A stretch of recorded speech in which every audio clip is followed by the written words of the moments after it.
시청자 여러분 안녕하십니까, 박종호입니다. 자, 화면 보신 것처럼 민주당 최고위원 후보 8명, 예비 경선을 통과한 8명 후보들 볼 수가 있었습니다. 자, 민주당이 지금 국민들의 많은 기대를 받으면서 22대 국회에 계속해서 일을 하고 있는데요. 민주당 지도부에 어떤 의원들, 어떤 후보들 들어가야 될지 계속 한번 지켜보고 오마이TV가 또 현장도 여러분과 함께 하도록 하겠습니다.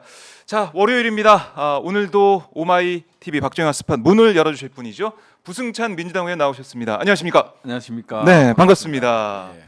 자, 최고위원 후보 8명 결정이 됐어요. 어떻게 좀 보셨습니까, 어제 결과? 원외에서 이제 네. 정봉주 정봉주 전 의원이 유일하게 그리고 들어갔죠. 이제 뭐 예측한 대로 이제 원내에서 네. 7분이 되셨잖아요. 컷오프 당하지 않으시고 통과하셨는데 원외에서 이제 정봉주 전 의원이 됐다라는 게 약간 놀랍고요. 네. 그리고 이제 연설을 보면서 점검표를 보면서 네. 느낀 거는 뭐냐면 탄핵이란 얘기를 상당히 많이 했어요. 탄핵, 윤석열 대통령에 대한 탄핵. 네. 기존 후보들과 좀 차별화를 많이 뒀던 게 전략이 먹히지 않았나 하는 생각이 들어서 그 점이 상당히 새롭게 네. 다가오더라고요. 아하. 사실은 뭐 국회의원 원내에 있는 분들이 탄핵 얘기를 꺼내는 게 쉽지는 않거든요. 그렇죠. 예, 그러다 보니까 이제 원내에서 정봉주 의원이 탄핵이라는 거를 거침없이 내뱉고 그러면서 이제 또 당원들의 마음을 사고 네. 뭐 그런 것들이 좀 관전 포인트가 아니었나 아하. 싶어요. 그래, 앞으로 이제 8월 18일 전당대 결과 나올 때까지 네. 전국을 돌면서 후보들이 또 당원들 또 저희 시청자분들과 함께 할 텐데요. 한번 지켜보도록 하고 결국에 뭐 선명성 경쟁이 될 것 같습니다. 예, 예. 윤석열 정권의 폭정을 누가 잘 막을 수 있을 것이냐 그 예. 얘기를 할 것 같은데 예. 좀 마음에 둔 후보들은 있습니까, 의원님? 너무 훌륭하신 다. 분들이 정말 다 훌륭하시더라고요. 예. 훌륭하셔갖고 민주당이 참 올바른 길로 가고 있구나. 최고위원 후보만 보더라도 네. 13분 모두 전부 훌륭하셔갖고 그리고 각기 장점들을 다 갖고 있어서 참 투표하는데 어려웠습니다. 예, 그리고 이제 들어가서 투표를 하는데 기표소에서 투표를 하는데 상당히 망설였던 게 사실이었고요. 예. 그래요. 자, 누가 되든 간에 어쨌든 뭐 당원들의 선택 네. 받아서 되는 이번 또 전당대회이기 때문에 그렇죠. 예. 당원 대의원이 14%, 그다음에 이제 권리당원이 56%, 그다음에 일반 여론조사가 30%니까요. 네. 70%가 당원이기 때문에 이제 당원들의 네. 뭐 뜻이 많이 반영되는 네, 그렇게 그런 전당대회 될 거다. 네, 알겠습니다. 뭐 계속해서 저희가 이번 주부터 시작이 되는 전당대회 전국 순회 경선이 있는데 전국 순회 토론회가 있는 연설회가 있는데 거기 오마이TV가 생중계할 테니까요. 많은 분들 관심을 가져주십시오. 자, 그리고 화면에 보면 숫자가 나오는데 저 숫자 바로 오마이TV 구독자 숫자입니다. 197만 8,563명. 자, 200만을 향해서 가고 있는데 저 숫자가 좀 빨리빨리 올라가야 되는데 애가 탑니다. 자, 여러분들 아직 오마이TV 구독 안 하신 분들 구독 올라갔어요. 564명. 지금 막 한 명 올라갔습니다. 저 예. 탄핵 청원 네. 숫자에 역전 나가는 거 아니에요?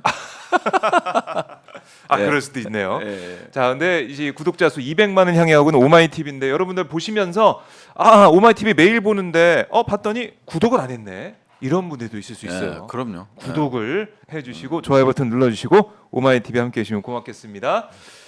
자, 그리고 이 현안 얘기 잠깐 하고 넘어가면 트럼프 미국 이 대통령 후보 네. 어제 촉보 보고 다 깜짝 놀랐을 것 같습니다. 그러니까 암살 미수 사건이 벌어졌는데 어떻게 보셨습니까? 야, 이게 미국이라는 나라가 일단 우선적으로 봤을 때 미국이라는 나라는 우리는 상당히 이제 과거에는 동경의 대상이었고 아메리칸 드림을 얘기하고 물론 그 전에도 뭐 네. 암살 시도 사례도 있었고 실제 이제 그렇게 운명을 달리하신 분도 계셨죠. 그러지 이제 케네디 대통령 같은 네. 경우 이제 그런 경우에 해당되고요. 참 있을 수 없는 일이 벌어진 것 같아요. 있을 수 없는 일이 벌어진 것 같고 그 다음에 이제 또 저도 이제 보도만을 통해서 봤는데 20대 이제 아버님 명의로 이제 총을 구입하고 이런 공화 것들. 당원이라고 또 네. 그러더라고요. 그리고 이제 사실은 이번 계기가 트럼프 쪽으로 완전히 기울어지는 게 아니냐, 이번 대선이 11월 대선이 네. 그런 생각이 들더라고요. 물론 그 전에도 이제 나토 정상회의에 갔던 유럽의 정상들이 트럼프 후보와 줄을 대기 위해서 그러니까. 거기 참모들을 만나고 뭐 이런 것들이 언론에 보도되고 하기도 했잖아요. 네. 상당히 제가 이제 국방부 장관 보좌관 할 때 트럼프 행정부 시기였거든요. 네. 그때 이제 상당히 어려웠어요, 외교적으로. 어려웠어요? 한미 동맹 측면에서 상당히 어려운. 까다로웠나요? 트럼프 그렇죠. 행정부가? 이제 보면 이제 방위비 분담금부터 시작을 해서 네. 그다음에 핵 전력 자산들 정계라든지 뭐 이런 부분에 상당히 어려움이 있었죠. 방위비 분담금은 상상하지 못할 정도로 요구를 했죠. 증가를 네. 요구했고, 그다음에 핵 전략 자산 정계에 대한 비용 지불이라든지 이런 것들을 아주 강하게 요구를 했었고, 뭐 그런 것 때문에 동맹적 관점에서 봤을 땐 상당히 어려울 수밖에 없다. 그리고 이제 이 트럼프의 또 특징이 있잖아요. 그 로고 스테이트 리더들하고 그러니까 이제 불량 국가 리더들하고 서스럼 없이 만나는. 네. 그럼으로써 이제 상당히 민주주의의 어떤 가치라든지 이런 것들이 무시하는 전략들을 많이 폈기 때문에 즉흥적이고. 네, 즉흥적이고 네. 그런 것들이 상당히 외교적으로 봤을 때, 외교 안보적으로 봤을 때 만일 트럼프 대통령, 트럼프 2기가 출범한다면 상당히 한국 정부 입장에서도 곤혹스러울 수밖에 없다. 네. 근데 이거에 대한 대비라든지 이런 것들이 전혀 이루어지지 않는 것 같아서 좀 안타까운 점이 좀 있습니다. 안타깝다.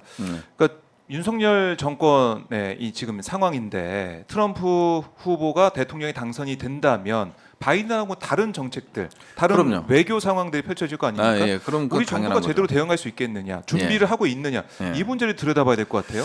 그래서 이제 상당히 지금 트럼프 2기가 뭐 될지 안 될지 모르겠습니다만, 네. 2기가 들어선다면 지금의 외교적 스탠스, 미국과 일본에 올인하는 편중 가치 외교라고 일명 얘기하는데, 편중 네. 가치 외교로서 과연 트럼프 정부를 상대할 수 있느냐? 가치 외교. 예, 미국만 쳐다보는 그런 외교로 과연 가능할 것인가 하는 네. 우려가 좀 있습니다. 그렇기 때문에 이제 중립 국가로서, 중립 국가가 아니고 중견 국가로서 상당히 다양한 외교를 펼쳐야 되는데, 너무 중국과 러시아를 이제 적대시하고 이런 네. 것들이 결국은 트럼프 행정부에 들어섰을 때 상당히 발목을 잡힐 가능성이 높다. 네. 지금은 필요한 것들이 올인 외교가 아니라 해칭 전략이 좀 필요한데요. 해칭 전략이라 하면 즉 말하자면 이제 보험을 들어놓은 거죠. 미래의 불확실성에 대비한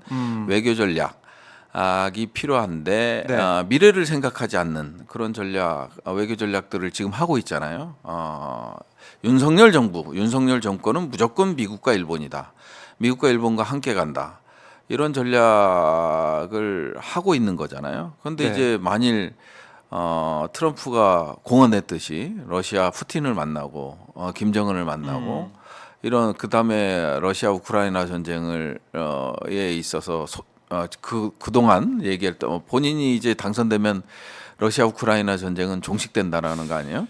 예. 뭐 이런 것들을 고려했을 때 상당히 이제 해칭 전략이 필요하죠. 러시아 접근 전략이라든지 그다음에 중국 접근 전략이 필요한데, 지금까지 이제 3년 차임에도 불구하고 시진핑 주석조차 만나지 못하고 이런 것들이 상당히 우려스러운 점이죠. 그러니까 이번에 나토 정상회의 가기 전에도 윤 대통령이 로이터 통신 인터뷰에서 그랬지 않습니까? 예.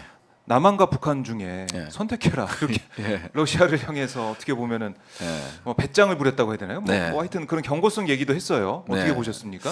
상당히 우쭐대는 측면이 있어요. 그러다 보니까 이제 블룸버그 통신에서도 이제 나토 정상회의 가기 전에 네. 우크라이나를 지원할 가장 많은 무기를 보유한 국가가 한국밖에 없다, 이런 표현까지 이제 블룸버그 통신에서 이제 기사가 나왔는데요. 네. 그런 것들을 그때 이 블룸버그 통신도 상당히 전략적으로 기사를 낸 것 같아요. 윤석열 대통령 같은 경우는 옆에서 부추기거나 칭찬을 하면 우쭐대서 그냥 바로 질러버리는 예. 그런 리더십을 갖고 있기 때문에 아하. 예, 그런 것들이 참 네. 그래요. 네. 그러니까 러시아의 관계가 계속 뭐 나빠지고 있는 거는 지금 사실인 것 같은데 예. 트럼프 대통령이 만약에 당선이 돼서 대통령이 된다면 러시아와의 관계는 또 풀 거 아닙니까? 네. 트럼프의 저번에 예. 그 모습을 보면 예, 막 공언도 했었죠. 예. 그럼 우리는 어떻게 되는 건가 그 사이에서? 아니 그래서 저희 이제 선봉장으로 나가 있는데. 예, 지금부터라도 중국과 러시아와의 관계를 좀 복원할 필요가 있는데 그런 것들이 좀 안타깝고요. 네. 그래서 지금 가장 중요한 거, 특히나 이제 강대국이 아닌 상대적 약소국이기 때문에 주변 외교, 주변국 외교를 정말 잘해야 된다. 그래서 이제 해칭 전략이 필요한 시점이다 이렇게 말씀드리고 싶네요. 네, 알겠습니다. 그리고 이번에 나토 정상회의 참석해서 바이든 대통령 만났습니다. 윤 대통령이. 네, 예. 그래서 뭐 워싱턴 선언을 재확인하면서 북한의 핵 도발에 강력히 대응하는 걸 골자로 하는 한미 한반도 핵 억제, 핵 작전 지침에 관한 공동 성명 네. 이것도 채택을 했는데 이거는 뭐 계속 이어지는 건데 어떻게 예. 평가하십니까? 지금 우리가 사실은 핵우산 뭐 전문 용어로는 핵 확장 억제죠. 핵우산에 대한 신뢰도가 상당히 낮은 게 사실이에요. 낮은 게 사실이다 보니까 이제 문재인 정부나 역대 정부에서 상당히 이런 부분에 대해서 확장 억제에 대한 확약 이런 것들을 상당히 많이 요구했고 이거를 제도적으로 보완하기 위해서 역대 정부 모두 노력을 했었죠. 그리고 이제 북한이 고도화되면서 일정 부분 우리가 이제 NCG라는 네. 핵 협의 그룹을 만들어냈고 그 과정 속에서 지금 그 핵 작전 지침에 관한 공동 선언이 있었죠. 높이 평가합니다. 이 네. 부분에 대해서 비판할 생각은 없고요. 다만 우려스러운 거는 핵이라는 거는 미국 어느 국가 핵을 보유한 5개 국가 모두 핵에 대해서는 공동 운영이라는 개념은 존재하지 않거든요. 지금까지 존재하지 않고 있고 그 다음에 이제 발표한 거를 보면 좀 우려스러운 부분이 뭐냐면은 전평시 네. 그 핵 자산이 미국의 핵 자산이 배정될 수 있도록 확약을 받았다. 이런 부분이 상당히 좀 이해가 안 되는 부분이고 레토릭에 불과하지 않나 이런 생각이 들어요. 명확히 설명할 필요 있고 제도적으로 보완된 점에 대해서는 인정을 하지만 그런 부분이 있잖아요. 핵 자산을 전평시에 배정하는 것을 확약받았다. 이런 부분들은 상당히 레토릭에 불과하다라는 걸 느끼는 게요.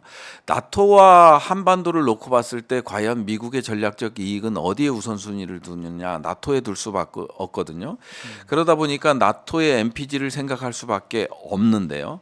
나토의 이제 핵 기획 그룹을 생각할 수밖에 없는데 그 부분에 대해서도 나토의 어떤 정상들이 요구하는 게 뭐냐면 표적 선정, 공동 작전 계획, 뭐 이런 것들을 공동으로 하자라는 거거든요. 근데 네. 이제 미국은 양보를 안 해요. 실질적으로 봤을 때 핵 기획 그룹이 있고 나토 5개 국가에 전술핵을 배치하고 있습니다만은 핵 선정이라든지 그다음에 작전 계획이라든지 네. 임무 부여라든지 이런 것들은 전부 미국에 의해서 절대 양보를 안 하는 부분이거든요. 이런 부분이 이제 NCG 이번에 핵 작전 지침을 통해서 배정을 확약했다. 핵 자산을 한반도 전평시에 배정을 확약했다. 네. 이런 부분들이 좀 납득이 안 되는 핵에 대한 기본적인 컨셉을 알고 있는 것인가에 대한 우려 있고 실제 배정을 확약했다 해놓고 뭐 정보를 공유한다. 그냥 루틴한 내용들밖에 없어요. 그런 것들을 봤을 때 상당히 이제 포퓰리즘적 성격이 있는 게 아닌가 하는 평가를 내립니다. 네. 그 한미 동맹 그걸 바탕으로 한 이 워싱턴 선언 이후에 그걸 계속해서 뭐 지켜 나간다 이런 차원의 얘기가 좀 나오고 있는 건데 네. 국민의힘 내부에서는 핵무장 얘기도 계속 뭐 잊을만하면 나오고 계속 그런 거 아니겠습니까? 네. 이번에 나경원 지금 네. 후보도 그런 얘기 했던데 SNS에, 예. 어떻게 보셨어요? 핵무장 얘기가 계속 나오고 있는 아무래도 지금 핵무장과 관련돼서 여론조사는 국민들의 여론조사는 상당히 높잖아요. 높다 보니까 결국은 국민들의 마음을 얻어야 되는 거고 8대인가요?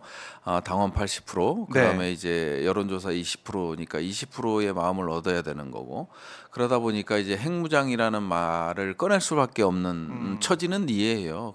하지만 이제 결국은 핵무장으로 가는 길 그리고 미국이 터주는 길 뭐 네. 이런 길이 있긴 하지만 국제 규범을 파기할 것인가 뭐 NPT라든지 이런 비확산 체제의 규범 자체를 국제사회가 파기할 것인가 이런 부분에 대해서는 다른 문제거든요.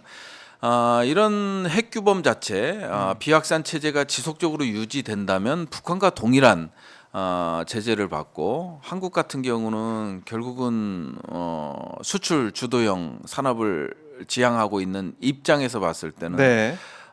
찬바람을 견뎌내야 되는 그런 어려운 점이 있기 때문에요. 음. 핵무장과 관련돼서는 상당히 어렵다. 국민들이 이제 허리띠를 졸라매는 게 아니라요. 아하.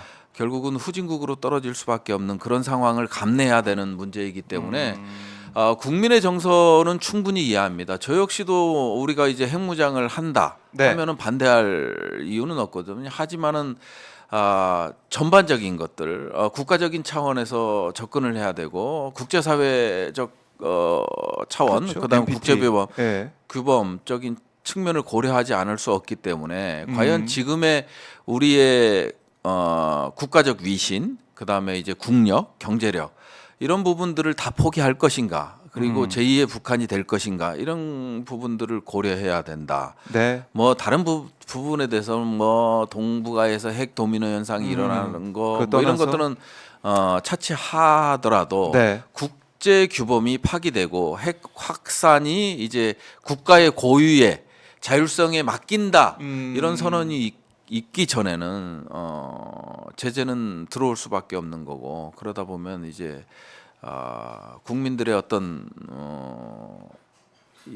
그런 부분들 국민들이 이제 먹고 사는 문제가 직결되기 때문에 그걸 잘 모르시는 것 같아요. 모르는 아니 사람들이- 모르는 건 아니에요. 아, 다 그래요? 알고 있고요. 다 알고 있고 정치적으로 아하. 활용하는 측면이 강하다. 아. 그 이상 이하도 아니다. 이렇게 보시면 될 것 같습니다. 정치적인 뭐 이제 공세. 네. 미국도 사실은 워싱턴 선언 하면서 이거 안 된다고 못을 박은 거 아니겠습니까? 그렇죠. 미국이 네. 실질적으로 NPT 체제를 만들어냈잖아요. 만들어내고 그다음에 핵을 가지지 않은 국가에 대해서는 적극적인 방어, 핵을 통한 공격에 대해서는 핵으로 맞서 대응해주겠다. 네. 그리고 이제 핵을 가진 국가가 비핵 국가에 대해서 핵으로 공격하지 않겠다. 이런 것들이 이제 두 개의 기본적인 원칙 기준으로 지금 정립돼 놓은 상태거든요. 그러다 보니까 미국이 그 국제 규범을 버리는 순간 미국도 이제 핵경 공격에 대해서 자유로울 수 없는 거죠. 단순히 네. 이제 국가만의 공격이 아닌 테러 집단에 의한 공격도 이제 방어해야 되고 상당히 어렵기 때문에 미국은 이런 국제 규범을 지키고 싶을 거예요. 네. 이런 상태에서 이제 핵 개발로 들어선다면 이제 우리는 이제 당장에 제재가 들어오기 때문에 상당히 어려운 측면입니다. 알겠습니다.